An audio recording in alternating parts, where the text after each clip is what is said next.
იპოთეკით დაზარალებულები და ეგრეთ წოდებული აცტუპნიკები სახალხო დამცველს შეხვდნენ. მათი მთავარი მოთხოვნა სახალხო დამცველი ჩაერთოს პროცესებში და შეჩერდეს სოციალურ დაუცველთა გამოსახლების პროცესი.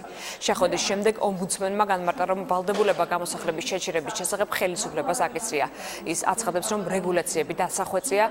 ომბუდსმენი ხელისუფლებას მოუწოდებს იმუშაოს პრობლემის მოსაგვარებლად.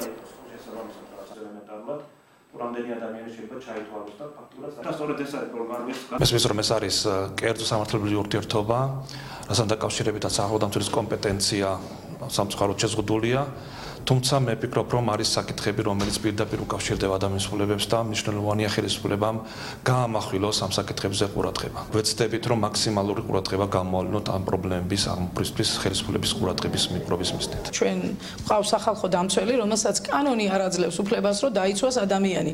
ჩვენ ვიყავით შედეგზე ორიენტირებული, რატო აიღო ვალიან, რატო ჩავარდა ამ დღეში ნამდვილად არას, უბრალოდ შედეგი არის არაადამიანური მოპყრება, რასაც სახალხო დამცველი გვეუბნება, რომ ჩვენ ვერ ჩავერევით, იმიტომ რომ ეს არის სამართლებრივად გადასაწყვეტი.